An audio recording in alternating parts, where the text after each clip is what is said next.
Welcome back, my friends, to the sweet spot where I share ideas with other ideas, and the dog also want to be part of the podcast.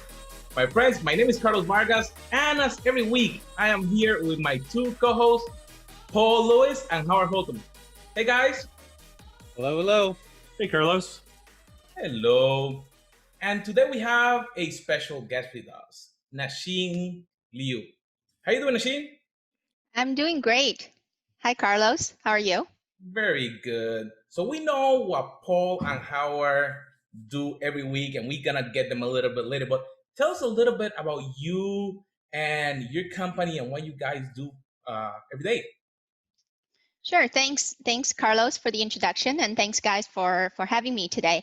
My name is Nasheen Liu, and I'm one of the founding partners with the IT Media Group. So I oversee the planning and implementation of our strategic initiatives that impact the Canadian IT executive community. I also chair a cross-industry CIO advisory board. Paul sits on it as well. And the board provides guidance on issues and topics that impact our Canadian CIO and IT vendor communities. So the IT Media Group is a CIO focused content and engagement platform. And our mission is to drive the ongoing conversations and collaboration in the Canadian CIO community. So very similar to what we're doing here. So we're really loving that you're with us here, and we are gonna have a great conversation today. So guys, what is the topic for today? So this is our ongoing industry series, as we know. So we talked about, leading IT in a pandemic, and we talked about sort of going forward, what that looks like. And now we want to say, what are the dimensions in the industry? We talked about financial services and healthcare. And then today's the double click on two parts, because Nasheen has some expertise in lots of areas. But let's double click on the marketing side, both how is marketing, let's say, to CIOs different, or just the marketing practice holistically, and the PR side, because I think that's also interesting. And then we'll dabble a little bit of, how we virtually communicate with CIOs and things like that. That's well and new, and we think there's a decent long tail. I think it'd be interesting too to talk about how we see communication changing, right? And how much of that do we see as a temporary change, and how much of that do we see as a permanent change, and what are the pluses and minuses? Let's start there. Let's go with that. Yeah, that's more interesting. Okay, so I would argue that the biggest challenge in COVID is that we've changed from active to passive communication entirely too much. I'll give you an example. I was headed home. I had an errand to run. I was headed home, driving my route, and there's a merge. And I didn't have the yield nor the merge, and the other guy decided that he could ignore the signs that didn't have the yield or the merge either. So I had to hit my brakes, and I honked my horn. And initially, like, we've all been there, right? So you get a little bit angry about it. Like, come on, dude, pay attention. What are you doing? But he immediately, we ended up finding we're going exactly the same place. And so he got beside me and he's like, I'm really sorry. I didn't mean to do that. Like, there's construction and I just wasn't paying attention. It's totally my fault, totally my bad. And instantly any frustration I had vanished. Right? Like, I don't really have a road rage issue, so I'm not going to hold on to stuff. But had he not said anything, I probably would have been a little grumpy for a half a mile or so. And it really highlighted to me the difference between active communication and passive communication, right? Passive communication is something occurs, I react to it and communicate, right? An email or text comes in, I read it, and then I immediately reply, and then I wait for a reply. Mm-hmm. And what I've seen happen here is we've been pushed into more active communication, right? Instead of seeing someone in the hall, you see them on email. Instead of, walking up and kind of water coolering, you're forced to schedule meetings. And it pushes kind of all of the relationships more into a passive relationship from an active relationship. And moving forward, there's a lot of talk about maintaining Zoom, maintaining video communication, and easing off the in-person. And I'm not sure that it's all good. What are your thoughts? I agree with your observation. And, one thing I would add is what this crisis has done is that in some ways, or in a lot of ways, it actually has dismantled this stiff button-down corporate facade. Mm. And it allows us to be more human. And we've discovered us as real people and with real lives. And, and this discovery is quite liberating for us as individuals, as well as businesses, when we communicate to others. So, especially when we communicate to our partners, our staff, as well as our customers. So it really cuts down to what's really important, right? So we allow ourselves to all of a sudden to be more direct, more honest, more open, and with the level of transparency we've never experienced before. So, and there's also that human layer, that humanity layer, right? So we are now more empathetic, show more compassion in our day-to-day communication, whether it be with our teams or customers or just a corporate communication to businesses. It's highlighted leadership too, right? It was very different to lead by walking around or manage by walking around, cube to cube, looking over your shoulder, whispering, directing on a day-to-day basis. Now you can't do that, right? It requires a pointed conversation, using technology, connecting together, opening up a link, formal. In fact, it even feels a little bit more formal. I can't whisper in a world like this, even though I'm not wearing a suit, I'm not wearing a tie. But the one thing I hear most often, at least from the better leaders, is that we need to make sure that since you're inviting us into your room, into your home, that you get to make those rules. Versus the opposite side where you had to go and wear a suit and tie 9 to 5 and you ran by our rules. Now new leaders or better leaders are saying it's your rules. You get to do whatever you want. If you want to wear kiss makeup, wear kiss makeup, right? It is what it is. I know what I'm doing on the next podcast. But that actually brings up an interesting concept. It feels like COVID, right? The pandemic had us create our own junk drawer. Right. And we took all of the stuff that we deemed to be unnecessary because it all happened kind of overnight. Right. And we just kind of shoved it into a junk drawer. Oh, the 3-piece suit that I normally wear, shove it in a junk drawer. Right. Checking in an airlines, Uber, all that stuff it in the junk drawer. Right. This formal communication, stuff it in the junk drawer. My only concern is as we do that, right, it's now been 3 months that we stop and start looking through that junk drawer. It doesn't become the thing we hide in the back of the closet, but rather we kind of piece through it and go, is this formality something we need to keep? No, probably not. I think it's better without it. And now it just goes in the trash, right? So it's no longer this thing that we're hiding in the junk drawer, but we also pick things up and go, oh crap, we also kind of tossed this in the junk drawer and I kind of liked that. And if I don't want to go all the way back to that, how do I ensure that I still get the value from that thing? And I think that's where the active passive communication really kind of starts to come in. Nasheen, has corporate communication changed? Like, is press release written differently? Because I'm not present at, let's say, events, or I'm not, I don't have a showcasing booth at a big conference. Like, is communication changing? Is the style changing? Is the content changing? Well, it's a good question because on one hand, I did notice brands tend to be more or less tone deaf these days, right? So they make an effort in understanding what's going on in the world. What are the world-changing events or specific socioeconomic circumstances that should be factored in to the fabric of their communication? So that is a positive change. On the other hand, what I'm finding is there are still companies out there that are trying to exploit the situation in the name of, I'm a pandemic expert, I'm trying to help you. And I can't tell you how many pandemic experts I've met in my inbox in the last few weeks.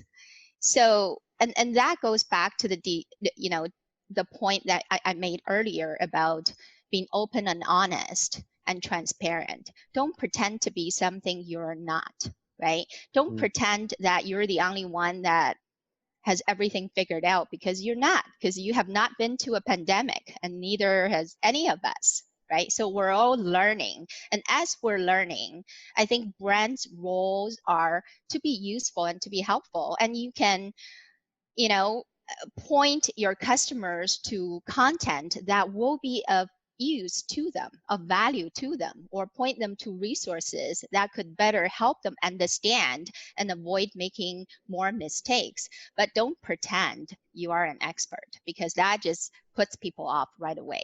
And in terms of releases coming from corporations, I've seen that shift in tone, which is a positive change, but I haven't really seen a bigger shift in understanding what exactly is newsworthy to the marketplace, right? So do people really care at this point, when everything is going back to your junk drawer analogy, that they just wanted to buy another new feature and a new upgrade, right? You really have to think twice about how you communicate that. And because otherwise it's a waste of time, because no one's going to be interested in picking it up anyway. So is a better message, I feel your pain, versus I know your pain and know how to fix it? Yeah, I feel your pain. I'm here to listen. And I'm here to understand how I can help you and add value to you. But this is not just me. And in conversation with several CIOs in the past few weeks, and that seemed to be a common complaint across the board, is all of a sudden every vendor is calling them, emailing them, pretending to be an expert, a pandemic expert, and DNR expert, right? Like even the disaster and recovery strategies is not the same, because you assume you're creating a task team. Under the circumstances, these people are all physically working together, right? So now we're in a social distancing environment. So that strategy is changing and evolving to meet the evolving needs. So don't pretend, just listen and try to be helpful. I think the number one rule, like the number one thing that got you deleted when I was a CIO and still continues to this day, is FUD. If you lead with fear, uncertainty, and doubt, and try to play on that or prey on that, you get instant deleted. And unfortunately, that hasn't gone away. The difference is now all of the companies that were preying on FUD are now pandemic experts to extend that prey on FUD. And I would say, I would encourage everyone that hears this to really look at the messaging your company puts out and say, are we using FUD to try to push a message or not? And if we are, let's start over. Let's really take a look at that and really think about what is the message we want to show and how do we want to be observed? Yeah. And the other thing I would add is the rules of the game are changing as well. And the reason what I mean by that is, now no longer are your customers just looking at the relationship piece, the trust factor, your products and services, the quality. All of that are still important. But now they're also looking at, how are you doing with your health and safety measures? Right? Are you edging out your competitions because you're ahead of the game, and really looking at that, not just, with the products and services you're offering, not just, saying the right things, but factoring that into your product design, into, the services you're offering, and making it really easy and safer for them on the receiving end. And I think that's a big thing. Another thing I can think of is more and more brands are looking at their brand equity and say, what do we really stand for, right? Beyond just what do we do, but it's more about why are we doing it, and how do you really align that brand equity, that purpose-led brand with your customers, that also plays a role because your customers are now investing more in diversity and inclusion, right? Are standing up to racism. Like all those things are now adding to the rules of the game you're playing. So is your PR recommendation to be far more out front on things like civil unrest and diversity versus you might have been more quiet about that, thinking that there'd be, political and or customer implications? Well, let me put it this way. I actually read it somewhere just the other day, and I thought it was very telling. By saying you're not a racist does not mean you're an anti-racist, right? That's an example because one takes a stance, the other one is not.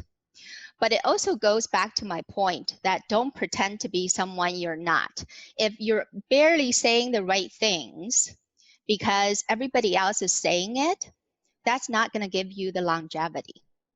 And that's why brands need to take a long and good look at their brand definition, brand identity, what they truly stand for, and then factor that into all your practices, like your hiring practices, right? So if you're saying we value diversity and inclusion, you look around on your team, 95% of the people look just like you with a similar background as you.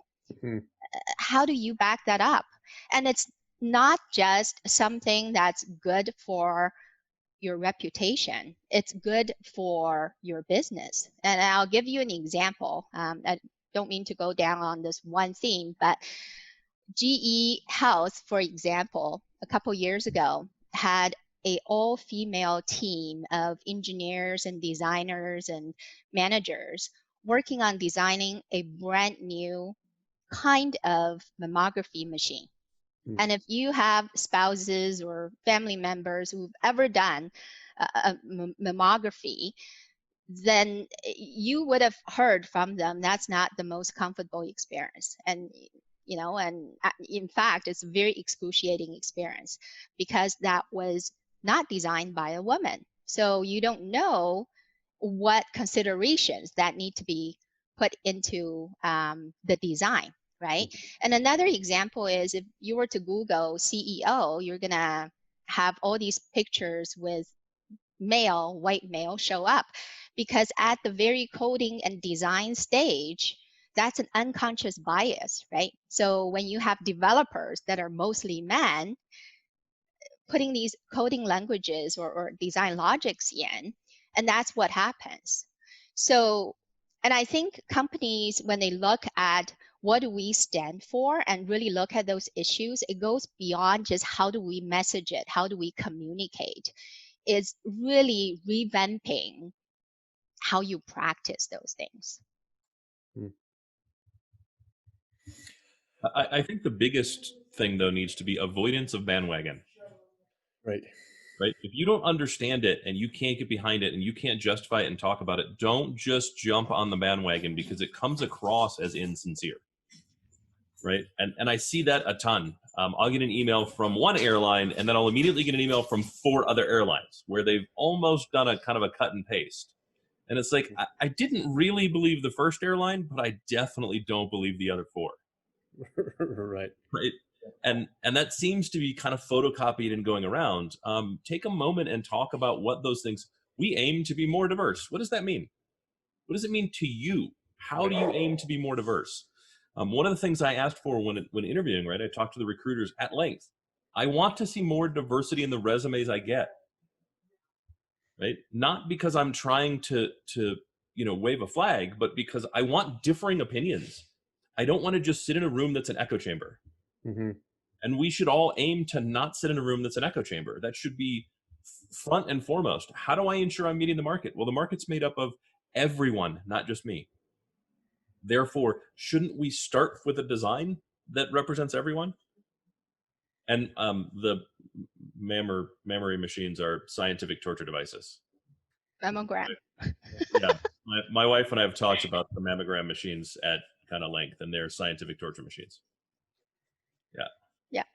All that to say, I rarely believe my own opinion, so I agree. We require diversity. Yeah. On the other side of that equation, in terms of sort of marketing your wares, what has been the most impressive so far is the actions that we've seen, like the real fast agility changes, like a Main Street restaurant that now has a pickup window and has a website and can deliver on Uber Eats, or Disney now has a resort park reservation system, and they did that in 3 weeks period of time. Like, these were multi-year projects, and now they're getting them done really, really quick. That's far more impressive than, an event or a press release or, a new feature function on their product. That's not as interesting. Show me some real life agile changes you've made that affect me personally. Yeah, absolutely. I mean, just yesterday, we opened up our first server-free, COVID-safe restaurant in Toronto. Like, by saying we, I don't mean the You IT Media personally. Group, but we in Canada, in Toronto. So this guy who owns Paramount's Fine Foods opened up our very first restaurant, and it's all enabled by digital kiosk. So you use your mobile devices to reserve and select your menu. You show up, and there's a full kitchen of real people making your food still, and then you just pick it up from one of the digital kiosks, and then you leave, right? And you also have an option to sit down, and they have 20 tables, very nicely designed and safe to have in-house, in-restaurant dining. So it's that kind of thing, how innovation happens in such a fast period of time. And I'm always in the belief that innovation is not driven by desire, it's driven by necessity. When it's absolutely necessary, your only option to be creative, to do something differently, and to change fast and furious, innovation happens. What's interesting about that example, though, is we had that in 1950, right? You would literally walk up to a vending machine. You would make your selection from the vending machine. It was real food that real people were putting out. You took your thing, you sat down, or took it to go, right? I mean, it's I think a really good kind of reuse of an old concept that fell out of favor for some bizarre reason. Old is new again. Let's talk about IT Media Group specifically, and I would love to hear the story, the transition between your mastery of the physical CIO roundtable. It's clearly, a premier event. You get lots of people going. The content is rich, the output's rich, but then you transition to a virtual version of that. Like, what's the story? What, pros, cons, misses, wins? What happened? Well, it's interesting. Thank you for asking. And this is an example of how demands drive change, right? So when lockdown happened in mid-March, at the time, to be quite honest, we weren't thinking about pivoting to a virtual platform right away. And my initial thoughts was, let's wait and see, right? And then sort of change and refine our strategy. But overnight, we received half a dozen requests from IT vendors, from our sponsors, just simply asking, are you doing virtual roundtables? And, if so, when does that happen? And what I realized is, when you're looking at the typical IT organization and their marketing organization, especially in field marketing, 50 to 90% of the field marketing budget is on in-person events. So all of a sudden, when that plug got turned off, and yet at the time, your measurements, your KPIs have not been adjusted. You still have to deliver X amount of leads, demands, and pipeline and whatnot. Then you're looking for alternate ways to do things. And I remember, Paul, I think you were on the same call with me with one of the marketing people, and she was sharing her screen, And all of a sudden her Outlook calendar pops up, and then she has a meeting that says spend money. Yeah, I remember that. Which is really interesting, right? So you have to pivot your budget, still trying to deliver results and looking for alternate ways to do things. So that really was the push for us to pivot to a virtual platform. Is it easy? I would say, relatively speaking, from a technology perspective, yes. Thank goodness for Zoom and for all these collaboration tools out there. Mm-hmm. But one mistake that many companies are making with their virtual events is they think they can just take an in-person event, put it on Zoom and, just make it happen. But what we did slightly different was we look at our in-person events and from an engagement perspective, and how can we put that on a virtual platform with still 10, 12, 14 people, and yet allow everybody to share their insights. Because in the in-person event is different. You can have very active contributors, and then you can have people who say a few words, but then a couple people who will choose to be silent because they're just there and learn and listen to their peers, and they can still network before and after with your peers. But with the virtual platform, you can't do that. You have to allow everybody to share almost on the equal footing. So one of the changes we've implemented was we decided to do a one-on-one briefing with every participant ahead of time so that they fully understand the flow and content and what's expected out of them. And they have a choice to pre-select questions and topics that will be of interest to them so they can contribute. That is one of the key changes. And another key change was we made sure that for our virtual event, we still capture all the content and making sure the report piece is still happening. So we did not abandon the report, which was a highly valuable asset to our CIOs as well as to our sponsor. Does it feel more scripted with all the pre-work that you're doing? Like questions are pre-selected. Does it feel less open or less organic? Yeah, I think that is one thing that we're actually now implementing to our next roundtable, is to allow that Q&A to still happen, right? Because you have to sort of balance between having everyone equally contribute and say enough about the topic to benefit everybody else, but then also to allow that sort of dynamic interaction to happen. So that is another learning that we have gained from the previous roundtables we've done recently. I actually find it easier to engage people on a virtual platform than a physical platform. Mm-hmm. Physically, it's a lot more like easy, dynamic, but it tends to be the people who want to talk. In a virtual, you can call everybody out. Like you can go around the horn. Right. I think a lot easier than you could physically, and people seem to feel more open to whatever's comfortable for them.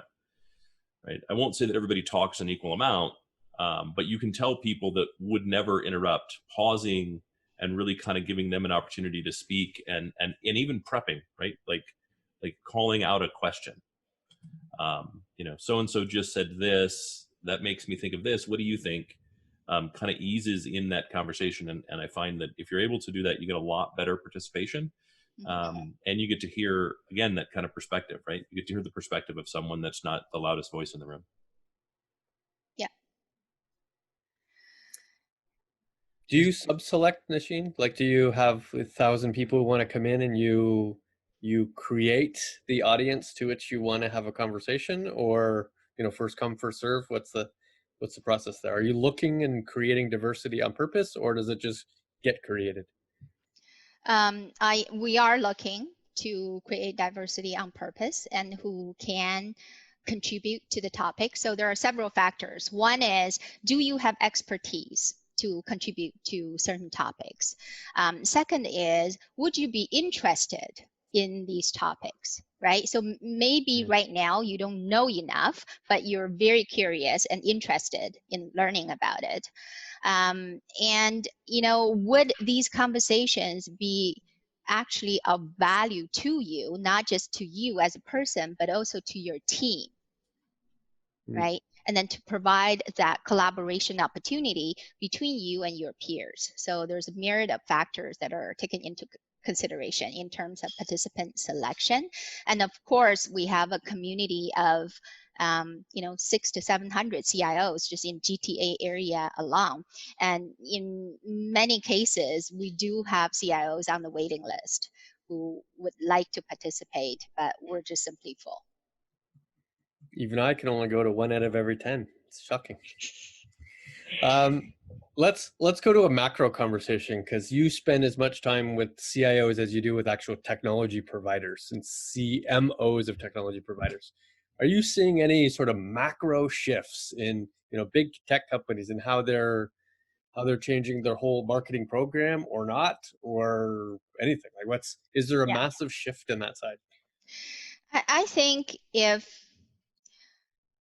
anything that has taught me, this crisis has really taught me that, it's not that everything all of a sudden is changing, but it has accelerated trends that have been in existence for many years. And there may be trends that we're having trouble gaining adoption, but all of a sudden they are, digital transformation, for example. It's a perfect example. I think you've all talked about it, and our CIOs have talked about it. They've given the example of never let a good crisis go to waste, right? So before, you could have a collaboration technology and trying to encourage your business users to use it, and you're pulling your hair out and trying to come up with games and contests and prizes, and no one would use it, and overnight everybody else is on it, right? So that is one thing that I noticed, is the acceleration of the trends for marketing. For example, I would say in the last 10 years, it's really the golden decade for a B2B marketers. And because the CMO stock in general has really grown within the organization, the strategic posture has really grown within the organization. I've never seen more marketing executives to be on the table, to be part of a C-suite decision. I've never seen a CMO to work so closely with a CIO in making digital technology investment decisions, right? So that is one thing that I noticed that's already been in existence in the last 10 years. And the other thing I've noticed is the digital skills, investment in digital skills. And now more than ever, you realize the investment you put in the last few years, thanks to the influx of millennials in particular joining the organization who possess those digital skills, is more important than ever. And that will need to continue. The other element is brands are more aware of, and I touched upon this earlier, what is really their purpose, right? So more brands in cultivating their messaging, creating their content, are more mindful about coming up with a purpose-led brand strategy. And that has been accelerated during this period and will continue to accelerate going forward. The other thing I noticed is revenue-driven marketing, right? Also in the 10 years, more marketing executives and marketing team in general are really on the hook to deliver real pipeline opportunities and creating an impact on both the bottom line and the top line. But now more than ever, during a crisis and after the crisis going forward, that will become more important for the CEO to hold CMO accountable in that regard. And I give you an example. In 2010, Harvard Business Review conducted a very extensive study on past recessions and their impact on corporate performance, right? So, and that is prior to the 2008 financial crisis. So they took 3 recessions prior to that, and they basically studied 4,700 companies. And the findings were really daunting because 17% of those did not survive a recession at all. 80% of the business did survive, but after 3 years have not regained their financial performance, the growth rate as before. And only 9% flourished, increasing their growth rate by 10% or more, right? But that's then.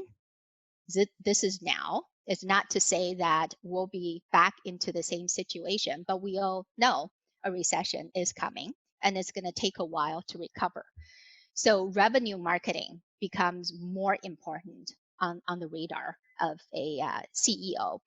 And then another element is I'm seeing right now, everybody obviously is putting a stop on the in-person event.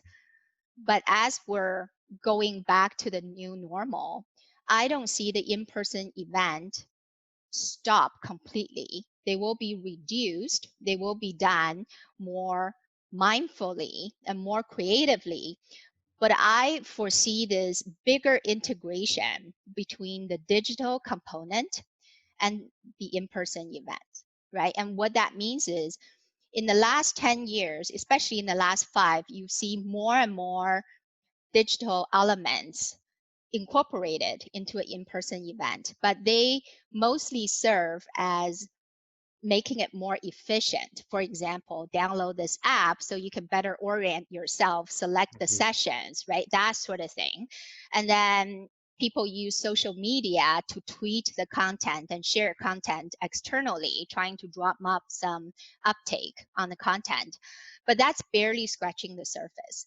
So going forward, what I see is technologies will play a bigger role in the in-person event, like simulcast, for example. It's more about how content is being created and delivered through multiple channels to give people the choice of, while I'm at the in-person event, but I still can choose to stay in my hotel room or go to a hallway when there's fewer people to consume that content. So that's one piece. The next piece I see changing is post-event engagement and how digital technologies will need to play a bigger role in that. And right now, again, the role it's playing, it's merely about, let's swipe your badge and, so we understand you've been to this session and we may understand what, topics you're interested in. But that needs to go much further. Like you need to understand not just who they are and, on the surface, what they're interested in your sessions, but a lot more about the individual. So I do see that changing as well. And I think vendors, if they haven't thought about that, they should. But it also needs to become bidirectional, right? Yeah. I mean, ultimately, if I swipe a badge, I get nothing for that. If I register for a session, I actually get nothing for that. If there's a simulcast, I get little to nothing for that.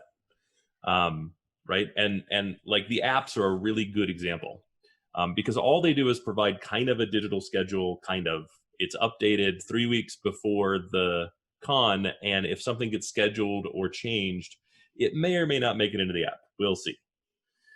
Right? But what I'd really like is if I swipe my badge, update the app so I know I went to that thing. And then give me some information about the person who spoke, allow me to take notes, and maybe set a tickler to maybe connect with them on LinkedIn or follow their Twitter feed or something. And most of the apps, it's simply a digital representation of what you previously got in the catalog.